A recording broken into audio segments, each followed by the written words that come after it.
Welcome back ATV morning with फरा में खुश आमदी जनाब। आर्म रेसलिंग शायद आपको भी लगे कि ये कोई अनोखी सी चीज़ है, लेकिन वो लोग जो इंटरेस्ट रखते हैं इस गेम से वो जानते हैं कि ये एक इंटरनेशनली खेले जाने वाला एक गेम है जिसको पूरी दुनिया में इसके इंटरनेशनल टूर्नामेंट्स होते हैं, प्लेयर्स होते हैं। और आज मैं आपको पाकिस्तान के उन प्राइज्ड प्लेयर्स के साथ मिलवाने जा रही हूँ जिन्होंने बहुत सारे इंटरनेशनल टूर्नामेंट्स में पार्टिसिपेट भी किया हुआ है, विन भी किया हुआ है।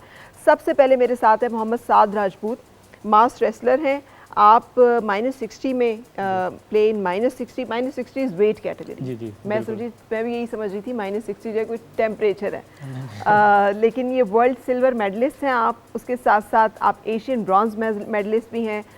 28 टोटल टूर्नामेंट्स जो हैं इंटरनेशनल वो उनमें आप खेल चुके हैं। जी वाह, ये तो बहुत माशाल्लाह। इसमें मैंने as a coach, as a official और एज अ एथलीट पार्टिसिपेट किया है और पाकिस्तान में अल्हम्दुलिल्लाह सबसे ज़्यादा मेडल मेरे पास है। माशाल्लाह, congratulations and thank you for joining. Thank you. हमारे साथ जनाब इरफान अयूबी साहब भी हैं। इरफान साहब जो है नेशनल रेफरी हैं आर्म रेसलिंग की जब बात होती है, और उसके साथ साथ आप फिटनेस ट्रेनर भी हैं। Thank you for joining. यहाँ पर हमारे पास जो दो प्लेयर्स हैं ये दोनों ही बड़े कमाल हैं। सबसे पहले शफातुल्लाह खान साहब। शफात साहब जो हैं ये भी मास रेसलर हैं जो -70 कैटेगरी में, वेट कैटेगरी में खेलते हैं और एक इंटरनेशनल मेडल जीत चुके हैं अभी तक, और बहुत सारी दफ़ा इन्होंने नेशनल चैम्पियनशिप जो है वो अपने नाम की हुई है, उसमें पार्टिसिपेट भी किया हुआ है और उसमें अवार्ड्स भी लिए हुए हैं। और उसामा भट्ट साहब, उसामा साहब जो हैं ये भी मास रेसलर हैं जो कि -75 कैटेगरी में, वेट कैटेगरी में खेलते हैं। सिल्वर मेडल है इनका दुनिया में, इंटरनेशनल यानी चैम्पियनशिप में जो कि मंगोलिया में हुई थी, और national bronze and silver medalist हैं। So thank you very much for joining. आप सबका तशरीफ़ लाने का बहुत शुक्रिया। मुझ जैसे और मेरे उन व्यूअर्स जैसे जो मेरे जैसे हैं जिन्हें नहीं पता आर्म रेसलिंग का, थोड़ा हमें एजुकेट कीजिए प्लीज़ कि क्या स्पोर्ट है, क्या गेम है। पहले से ही कर दूँ, मास रेसलिंग, आर्म नहीं। अच्छा, मास रेसलिंग है बेसिकली। ये रशिया की रियासत है साइबेरिया, दुनिया का सरतरीन इलाका है। ठीक, ये उस जगह पे खेला जाता है और ये उसका जो है ट्रेडिशनल गेम है। इसमें दुनिया के ताकतवर तरीन जो एथलीट हैं वहीं से हैं अभी तक, और पाकिस्तान वर्ल्ड चैम्पियनशिप में अभी तक तीसरी पोजीशन इसकी ओवरऑल ले चुका है 2022 में, जो कि कितने मुल्कों के दरमियान? ये 55 कंट्रीज़ हैं जो इसमें पार्टिसिपेट किया था, और पाकिस्तान ने अपना जो मुकाम तीसरे नंबर पे किया था, क्योंकि ये किर्गिस्तान और जितना भी सेंट्रल एशिया ये पहले रशिया की सारा इलाका था, तो ये तकरीबन 400-500 साल से उधर खेला जा रहा है। तो वो अभी हम के साथ टफ टाइम उनको दे रहे हैं, लेकिन इंशाल्लाह वो वक्त करीब है कि हम भी फर्स्ट नंबर पे आएंगे इंशाल्लाह। हाँ, ये रशिया का इलाका है साइबेरिया, दुनिया का सरतरीन इलाका है जिधर ये -65 तक टेम्परेचर जाता है तकरीबन। तो ये उसकी ट्रेडिशनल गेम है। तो वर्ल्ड मैट गेम का मैं बताता चलूँ तो ये नॉन ओलंपिक्स गेम का सबसे बड़ा इवेंट होता है। जिस तरह ओलंपिक्स गेम का जो होते हैं लास्ट ईयर हुआ है, इसी तरह नॉन ओलंपिक्स गेम का जो है ना वर्ल्ड मैट गेम के नाम से होता है। नेक्स्ट जो है 2026 में होगा, 2 साल बाद ये होता है, और उसमें शफातुल्लाह खान और मोहम्मद आसिम जिनका ताल्लुक सरगोदा से था, उन्होंने पाकिस्तान के लिए ब्रोंज मेडल विन किए थे। ठीक है, और आप उसमें कोच थे? मैं एज अ कोच गया था क्योंकि मैं इंजर्ड हो गया था। ये गेम इस तरह की है कि हमें पूरे जिस्म का जोर लगाना पड़ता है, और मेरी जो है वेट कैटेगरी वो सबसे छोटी है, तो इसमें मुझे इंजरी हो गई थी लोअर बैक, और मुझे जो है फेडरेशन ने मौका दिया कि तुम जो है ना अपना जो एक्सपीरियंस है वो एज अ कोच जाके शो करो। तो अल्हम्दुलिल्लाह मैंने जाके जितना मेरे पास नॉलेज था मैंने प्रोवाइड किया। बिल्कुल सही। अच्छा, अब ये थोड़ा सा आप फॉर अंडरस्टैंडिंग कि मास रेसलिंग जो है ये आम रेसलिंग से कैसे फ़र्क है? आम जो तौर पे रेसलिंग हम देखते हैं WWF और वगैरह वगैरह वगैरह, वो एक हमारे जहन में सबसे पहले आती ये बात है कि वो मार्केटाई वाला ये मामला होगा। हाँ। ये लेकिन होता ये है कि बोर्ड होता है कि दरमियान में, और मुखालफ दोनों आमने सामने बैठते हैं। एक रेड कार्नर में बैठता है और ब्लू कार्नर, 2 इसके होते हैं। और जब हम बैठ जाते हैं तो रेफरी जो है स्टिक हमें जो है उसको ग्रिप करने के लिए देता है। हम ग्रिप करते हैं, एक सेंटर से होती है ग्रिप और एक जो है साइड से। जब ब्लेम चे, ये रशियन ज़बान का लफ्ज़ है, ब्लेम का मतलब रेडी और चे का मतलब स्टार्ट। जब वो चे का लफ्ज़ बोलता है हमने खींचना होता है, पाँव हमारे बोर्ड के साथ होते हैं और हमने उसको अपनी तरफ खींचना है। स्टिक आ जाए या एथलीट हमारी तरफ आ जाए, वो इसके 3 राउंड होते हैं। 3 राउंड में से जो 2 पुल जीत जाता है वो विन कर जाता है। ठीक है जी। सो इसमें सिर्फ स्ट्रेंथ नहीं, मेरा ख्याल है रिफ्लेक्सेस भी टेस्ट होते हैं, कौन जितना जल्दी उसको जो है बिल्कुल प्रेशर लगाता है ना? जी, इसमें होता ये है कि अब रशिया जो वो पुल लगाते हैं, हवा में उठ जाते हैं। तो मेरा जो है, मेरी जो टेक्निक है, मैं दिमाग, हाँ इसका ये है कि जोर के अलावा, टेक्निक के अलावा दिमाग का बहुत रोल है। अच्छा।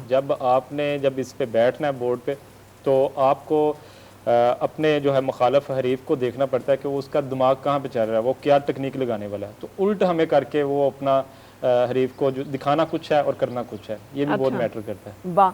तो आपने कितना अर्सा ट्रेनिंग की थी शफातुल्लाह खान कि आप इसमें मतलब आपको पता था कि इंटरनेशनल प्लेयर को रीड कैसे करना है, काउंटर कैसे करना है? मैं असल में मेरा ताल्लुक KPK से, लेकिन मैं पिंडी में ये ट्रेनिंग करता हूँ, इस्लामाबाद फेडरेशन से खेलता हूँ। सही। तो यहाँ पे सिर्फ एक मैं ही हूँ जो इस गेम को खेलता हूँ। तो फिर अब हमारे पास मतलब कि सहूलतें, मशीन वगैरह नहीं है जिससे हम ट्रेनिंग कर सकें। हम फिर अपने से मतलब कि पावरफुल लड़के ढूंढते, पकड़ते हैं, उनसे ट्रेनिंग करते हैं। तो 2018 से मैं ये गेम खेल रहा हूँ, नेशनल चैम्पियन हूँ।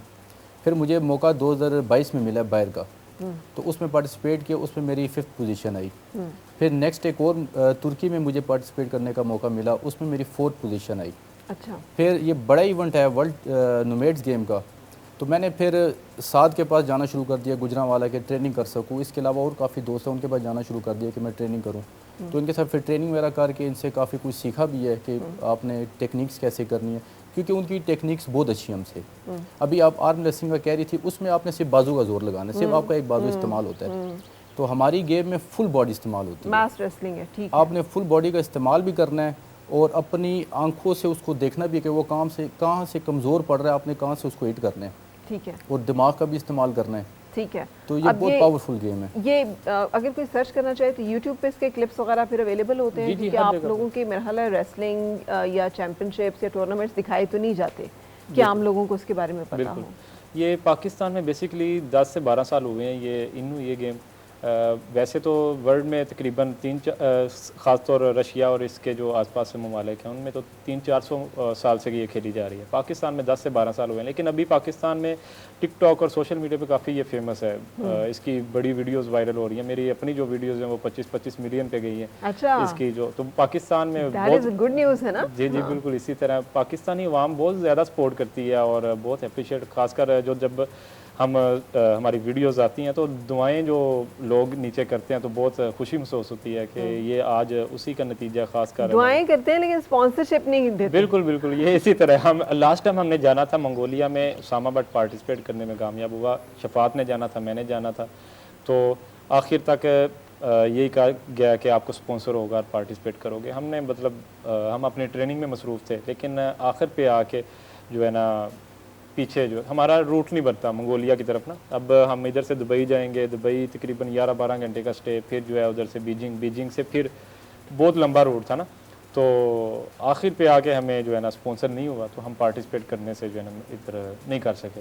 तो अभी सिर्फ एक मेडल हुआ मंगोलिया, अभी रिसेंटली ये इसी महीने की बात है।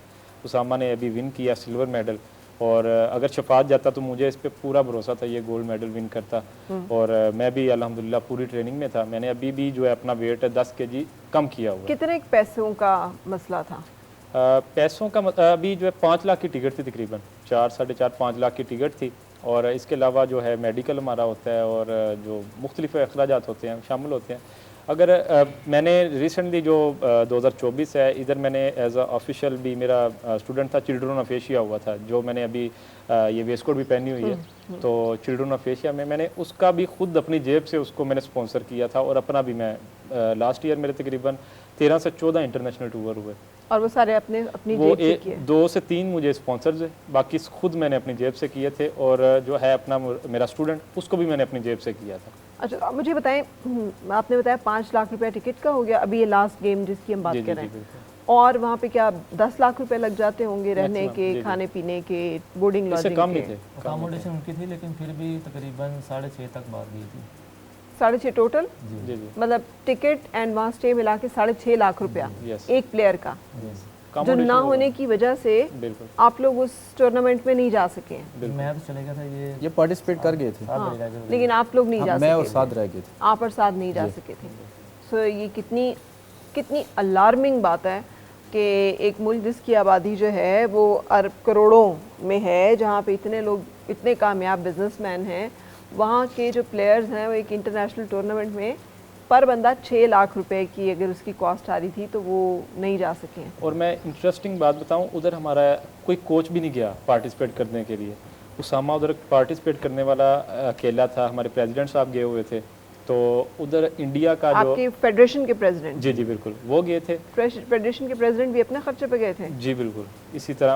और उन्होंने भी रिसेंटली जो है वो भी एथलीट हैं, वो भी बड़ा प्रमोट करते हैं, हमें हर जगह पे सपोर्ट करते हैं। तो एक स्पॉन्सर लास्ट टाइम मैंने जो रोटोवर किया है वो तो खुद उन्होंने मुझे किया था।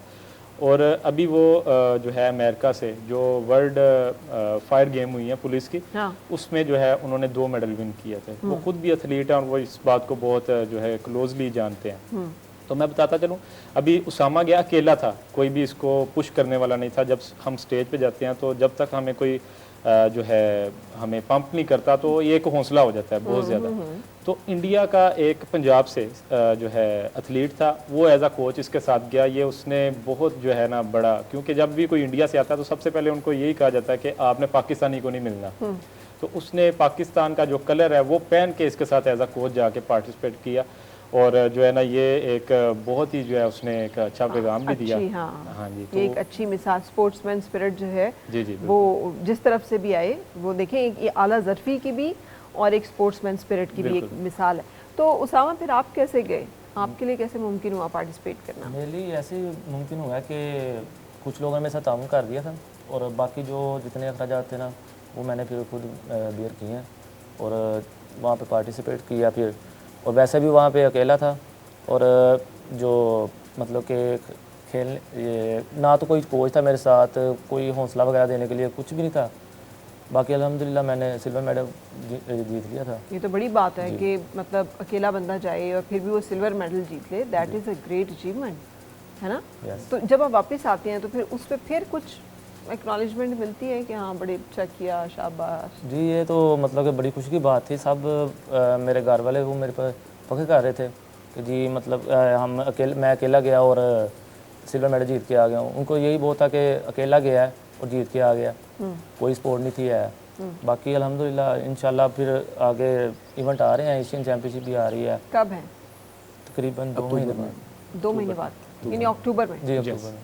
अक्टूबर में तकरीबन जो है वो ये इवेंट फॉल करेगा। हाँ, तो उसमें क्या चाहिए आप लोगों अच्छा, इसमें मुख्तलिफ इवेंट होते हैं, कंट्रियाँ होती हैं जिसमें कॉस्ट कम भी होती है।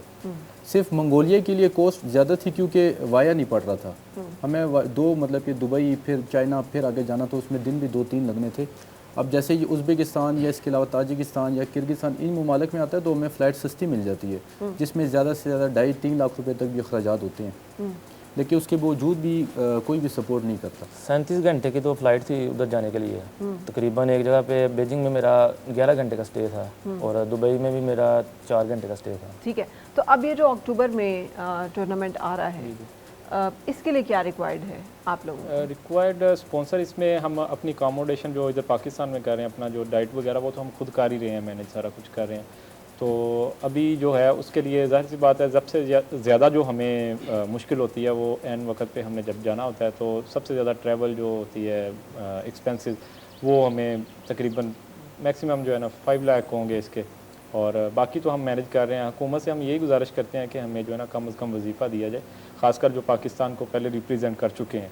और पाकिस्तान का नाम हम जब आ जाते हैं तो बहुत ज़्यादा मतलब किया जाता है, फ़ोटो सेशन भी होती हैं, सारा कुछ होता है, लेकिन 1-2 महीने 3 महीने बाद जो है ना बुला दिया जाता है। फ़ोटो सेशन भी होते हैं सिर्फ, या फ़ोटो सेशन के साथ कोई गिफ्ट मनी भी होती है? आज तक मुझे तो नहीं मिली, दावे किए गए, स्टोरी बनती है, कुछ भी नहीं मिलता। अच्छा, जिस टाइम हम आए थे वर्ल्ड मेट्स गेम खेल के, हमारी पोस्टें हमारे पहले प्रेसिडेंट थे पंजाब के एहतशाम अकमद चीची, उन्होंने हमारी पोस्ट लगा दी थी, मेरी और मोहम्मद आसम की।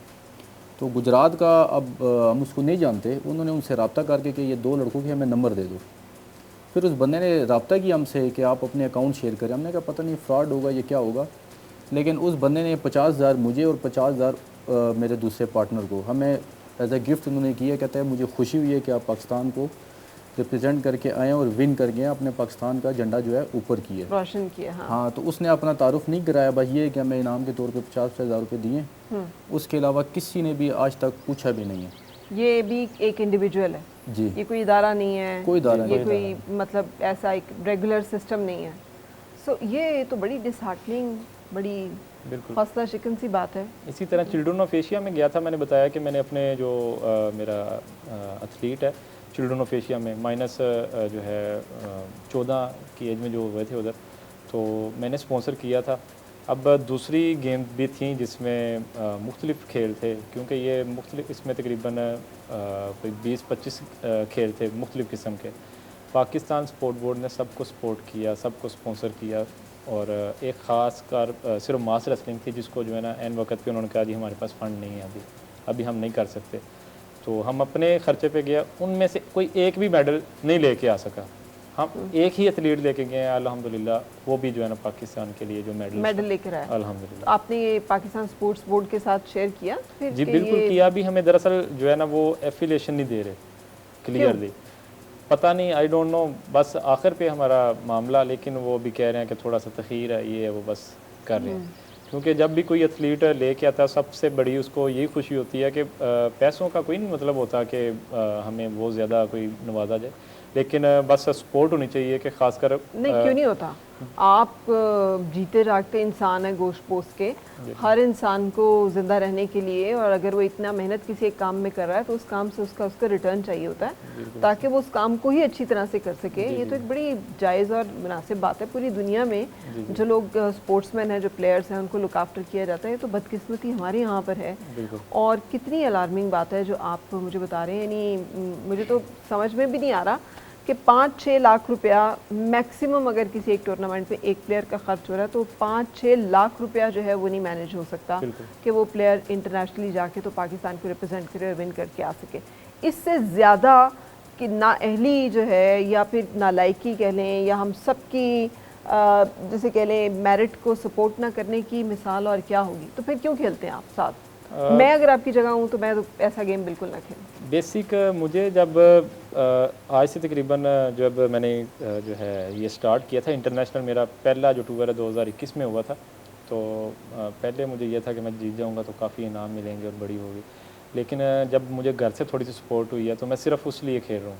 मुझे घर से सपोर्ट है, अल्लाह ताला ने इज़्ज़त दी है, और सिर्फ मैं पाकिस्तान की इज़्ज़त के लिए खेल रहा हूँ। बाकी अल्हम्दुलिल्लाह मैं जब देखता हूँ कि जी फ़लाँ बंदा जो है वो पाकिस्तान रिप्रेजेंट करके आया था, अभी वो रिक्शा चला रहा है, कोई ये कर रहा है, वो कर रहा है, तो अल्हम्दुलिल्लाह मैं बिज़नेस पे भी अपना फोकस कर रहा हूँ। हमारा फैमिली बिज़नेस है और उस पर मैं कर रहा हूँ, और सिर्फ मैं अभी पाकिस्तान के लिए खेल रहा हूँ, और इसके अलावा अभी कोई जो है ना। तो यही सवाल अगर मैं शफातुल्लाह आपसे करूँ, मैंने ये गेम इसलिए ज्वाइन की थी, हमारे मोहल्ले में जाज ग्राउंड बड़ा मशहूर ग्राउंड है एयर बेस के साथ। हम पहले क्रिकेट ही खेलते थे, तो वो ग्राउंड बंद हो गया। वो जब ग्राउंड बंद हुआ तो शुरू से शौक़ था खेलों की तरफ, तो फिर मैंने ये गेम ज्वाइन कर ली। गेम खेलते खेलते पता कैसे चला? ये मेरे उस्ताद है रियासत अली, पहलवान है, पंजाब पुलिस से ताल्लुक़ है उनका। तो मैं खेलता था आर्म रेसलिंग, पहले खेलता था, 100 मीटर की दौड़ भागता था। तो उन्होंने मुझे कहा कि ये नेशनल ये गेम है, इंटरनेशनल लेवल पे भी खेली जाती है, अगर आप इसको खेलो तो इसमें से एक चुना जाता है पूरे पाकिस्तान में, तो आप ये गेम खेलो। फिर उन्होंने मुझे गेम बताई, इसकी ट्रेनिंग थोड़ी करवाई। तो वो मैंने जब पहले ही पार्टिसिपेट किया 2018 में, तो मैंने नेशनल चैम्पियनशिप जीत ली, गोल्ड हो गया। फिर इसमें मतलब कि शामिल हो गया। अब मैंने जब लड़कों को देखा मोहल्ले में, मतलब कि आजकल की नौजवान नस्ल आपने देखी है मंशियात की तरफ बहुत ज़्यादा हो गई है, तो मैंने इसी वजह से गेम को ज्वाइन किया। और जितने भी मेरे दोस्त यार हैं, मोहल्ले के बच्चे हैं, दोस्तों के बच्चे हैं, जो भी है, उनका ध्यान सारा गेम की तरफ लेके आता हूँ कि बस गेम खेले, क्योंकि अब ग्राउंड्स टोटल ख़त्म कर दिए हैं। अगर आप इसके अलावा कोई गेम खेलना चाहेंगे तो आपको ग्राउंड बुक करना पड़ेगा, पैसे दे के आपको खेलना पड़ेगा। आप कोई भी गेम देख लें। क्या मतलब पहले जो ग्राउंड था वो पहले ग्राउंड अब वो बंद कर दिया, वो एयरफोर्स ने बंद कर दिए। तो उसके अलावा बाकी काफ़ी ग्राउंड थे हमारे पिंडी के अंदर। अब इस्लामाबाद में भी आप देख लें, जितने भी ग्राउंड है, अगर आप क्रिकेट खेलते हैं, एक मैच खेलते हैं, तो आपसे कम से कम वो 3 से 5 हज़ार रुपये लेते हैं एक मैच खेलने का। तो मतलब अब आपने जो भी गेम खेलनी है वो पैसों की करनी है। एक ये सिर्फ वाहिद गेम है पूरे पाकिस्तान में, हमारे जितने एथलीट हैं, ऑफिशियल हैं, वो इसको फ्री ऑफ कॉस्ट खिलाते हैं लड़कों को, कि बस लड़के सिर्फ गेम खेलें, अपनी सेहत भी बनाएं और पाकिस्तान का नाम भी रोशन करें। क्योंकि हम अब जब भी हम गए पाकिस्तान से बाहर खेलने के लिए, वो मेरा नाम तो नहीं लेते, या साद का नाम तो नहीं लेते, या उसामा का नाम नहीं लेते, वो पाकिस्तान का नाम लेते हैं, क्योंकि हम पाकिस्तान को रिप्रेजेंट कर रहे हैं, पाकिस्तान का झंडा ऊपर कर रहे हैं। तो उसी की वजह से मैं अब इस गेम को जो है, हालांकि काफ़ी दफ़ा घरों ने कहा कि छोड़ दो, क्योंकि सपोर्ट होती नहीं है आपको जब ये भी सारा कुछ करना है। तो फिर मैं उनको कहता हूँ अगर आज ये मैं छोड़ दूंगा तो मैंने भी गली मोहल्ले में थड़ों पे बैठ जाना है, तो ऐसा ऐसा हो सकता है इस कामों में लग जाऊँ। तो लिहाजा ये है कि चलो सेफ रास्ते इधर ध्यान लगा हुआ ठीक है। तो उस वजह से घर वाले कहते हैं बस ठीक है लगे रहो। जब उनको समझ आ गई कि इससे तो बेहतर है कि मोहल्ले में बैठा रहेगा, तो इसलिए इस गेम में जो है अपने आप को फिट कर दिए। बिल्कुल सही जी। यहाँ पे हमें एक ब्रेक के लिए रुकना है। आप खुद सुन रहे हैं, मेरे पास तो इसके ऊपर अल्फाज ही जैसे कहते हैं ना जामद नहीं हो जाता कोई इंसान, ये सुन हो जाता है ये सोच कर ही कि एक मामूली सी सेलिब्रेशन के ऊपर जो है 4-5 लाख रुपया लगाना पाकिस्तान की किसी मिडिल क्लास फैमिली के लिए भी कोई बड़ी बात नहीं है। शादियों से लेकर तो किसी बड़े बड़े छोटे छोटे इवेंट्स पे आप चले जाएं तो वहाँ पर बेदरेग पैसे जो हैं वो लुटाए जा रहे होते हैं। लेकिन एक नेशनल प्रेस्टीज है, एक इतना बड़ा एक खेल का मैदान है या एक डोमेन है, और उसमें से 5-6 लाख रुपया पर बंदा जो है वो इन्वेस्टमेंट नहीं हो सकती, कोई स्पॉन्सर नहीं कर सकता ताकि वहाँ पे पाकिस्तान जो है उसका नाम आए। This is alarming. रुकेंगे यहाँ पे, ब्रेक लेंगे और ब्रेक के बाद फिर हाजिर होते हैं। और मिलके गुनगुनाए हैं गुमशुदा जो खुशियाँ।